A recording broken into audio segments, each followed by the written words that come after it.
Well, hello, everybody.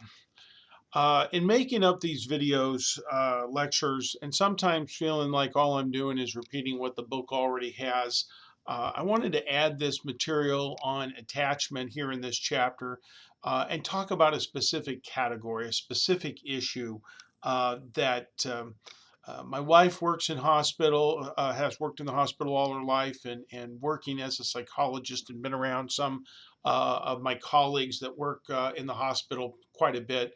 um, I wanted to share with you this issue that we sometimes see in children, and that is the element of hospitalization, especially long-term hospitalization, where children sometimes have to spend several days, if not weeks or longer, in a hospital, and mom and dad aren't always able to be there morning, noon, and night for them, and so the issue becomes one of separation anxiety. So let me go ahead and talk about this if I can. In terms of being hospitalized for a child, an infant or a toddler or a small child, this can be a potentially frightening experience because basically you don't really know what's going on a lot of times. The surroundings are not familiar. If a child grows up basically sleeping almost every single night in their own house, their own bedroom, and now they're thrust into a world where they're not in familiar surroundings. It can be terrifying. They're around people that don't know, that the child doesn't necessarily know, and in spite of the fact that you may have nurses and aides and volunteers who are very positive, it can be very unfamiliar. And sometimes when children end up in the hospital for extended stays, they have the issue of being hooked up to IV trees and things like that. And because of that, they're not able to get up and move around as they would like. We call it limited mobility.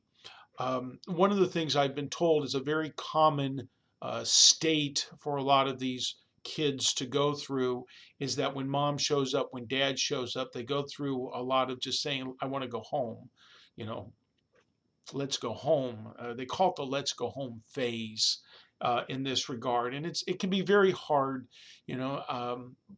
talking with one family that were basically both farmers, and their child had to have an extended stay at the hospital. I won't say which one. Trying to get away, and they lived about 2 hours away, was extremely hard. And they eventually, the mom did start staying around the clock in Springfield, but for the first week or so, there were reasons that she could not do it, and it was just hard on everyone. It really truly was. So the result is some very intense separation anxiety. You're thrust in this world, you don't know what's going on, you've got tubes coming out of you. Separation anxiety can be very, very bad. Now, if you're thinking of becoming a nurse and you are giving thought to working in the pediatric, I mean, you might not even have a choice with that. I think this next part can be very important because we're going to talk about the stages of hospital separation anxiety and what the research shows. And if you find yourself working with children, what you should expect. So let's go ahead and talk about this. The very first stage, according to psychologists and psychiatrists and doctors, of children who are in hospitals, are what is referred to as the protest phase. A lot of times, if you have babies or toddlers who are in hospitals for extended stays, we see them starting to throw things. You put toys in their crib, they throw them out. You put them back, they throw them out. They cry, awful lot of crying, continuous crying. They'll cry themselves to sleep. Um, they're just so frustrated. I've been told that they have been known to shake the crib continuously and cry and scream. They just don't like being there. And who can blame them? Mom is not there, dad is not there, people are not there, and they want out. And sometimes it's dangerous if they have, IVs hooked up to them, they want out, and that can be a very bad thing. If you're working in a hospital pediatric ward and you have a baby or babies or toddlers that are going through the protest phase, it could probably make some make for some pretty long shifts working if you're listening to babies who scream and cry, throw things, shake the crib out of frustration. It can be tough. The second phase can be very deceiving because the second phase is what is called the despair phase. And if you find yourself working in a hospital, in the pediatric ward, let's say, and you go in on a particular day, and a child who's been there for a day or two or three or four, and you find yourself going in and they are laying in their crib and they seem withdrawn, okay? They seem inactive. You might find yourself happy that it seems that all the yelling and the screaming and the crying is over. Thank God. We don't need to worry about that anymore. The truth of the matter is that while they may be very peaceful at that moment in time, there's a very good likelihood they're suffering from clinical depression.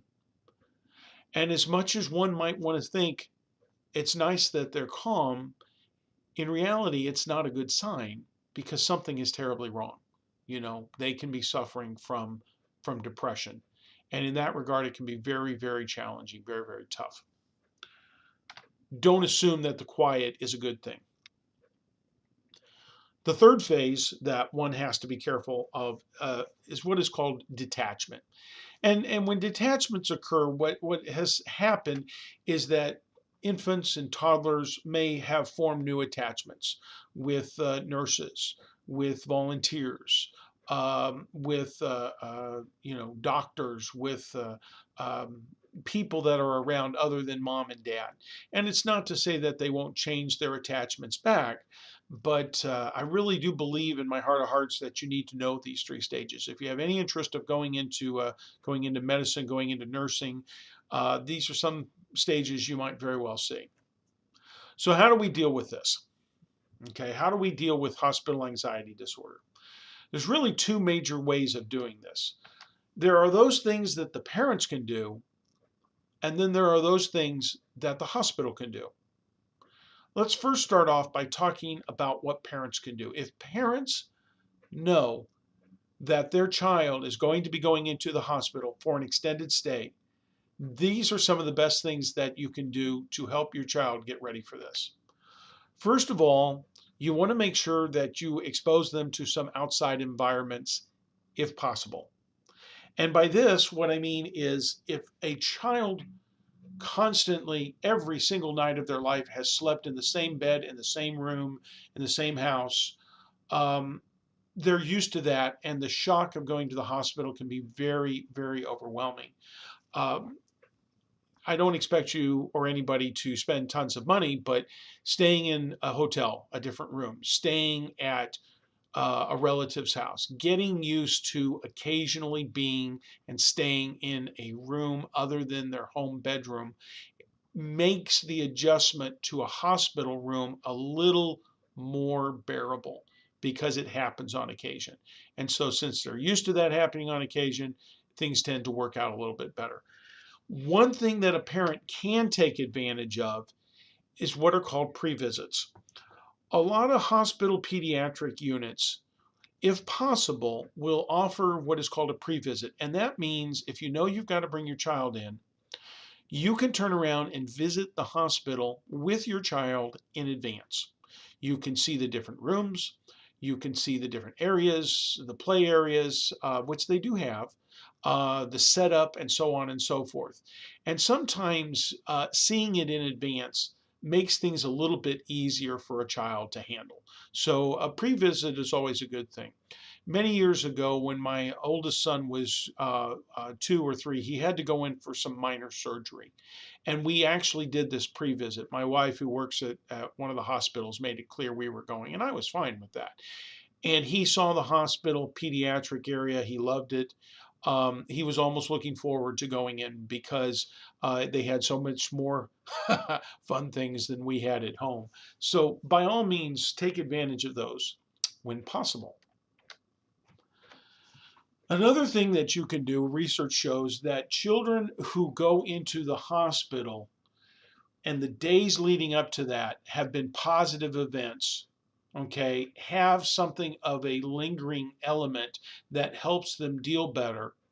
than with those kids who days leading up to their hospital visit have parents who are in tears or crying or sad. You're in a bad mood and then you go to the hospital versus being in a good mood. Happy situations immediately before hospitalization have been known to lessen stress. Um, it's easy for me to say, from a trip to see a relative to a trip to the park for the day, if at all possible. I know one person who turned around and they and their spouse took their child down to Branson for a weekend. That costs a bit of money. You don't know your situation, but that was their way of doing lots of fun things down there for a Friday night and Saturday, and they came back on Sunday, and then on Monday they went to the hospital here in Springfield, and here you have the child telling them they actually did the pre-visit too, but here you have the child telling the nurses and all the people about the fun that they had, and it really did help. Studies have proven that happy situations immediately before hospitalization tend to lessen the stress. What can hospitals do? What can hospitals do? Well, one of the things that a lot of hospitals have done, and I give them credit for, is that a lot of pediatric areas are not um, sterile and antiseptic and clean. They actually look like they can be very fun places. This was just a picture I gathered from an outside source, but this here is a pediatric floor where basically there is if you see along the top of the picture, there is a train that traverses in and out of the room. There's play areas, there's things to do. It's very inviting. And if you turn around and even Google pediatric floors, you can see images of fun places and fun times. This kind of warm, inviting atmosphere makes it for a better situation. In fact, pediatric personnel, the nurses, the staff, and that, sometimes we talk about what are called scrubs. Those are the clothes that a lot of nurses and even doctors may wear. When it comes to pediatric floors, some of them can be very colorful. I don't know if you can see it there, but you've got the minions. You can go online, and nurses a lot of times can buy scrubs if they're working on the pediatric floor that are different colors, different characters, and things like that. I remember seeing one when I was over at the hospital not too long ago wearing SpongeBob SquarePants. It was cute, and the kids loved it, and very, very important.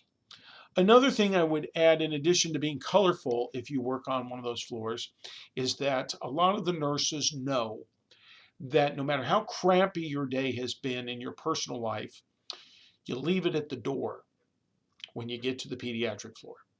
If your girlfriend or your boyfriend had a fight, if things are not good, you leave it at the door, because when you're going in there, you need to be positive, you need to be warm. It's what's necessary.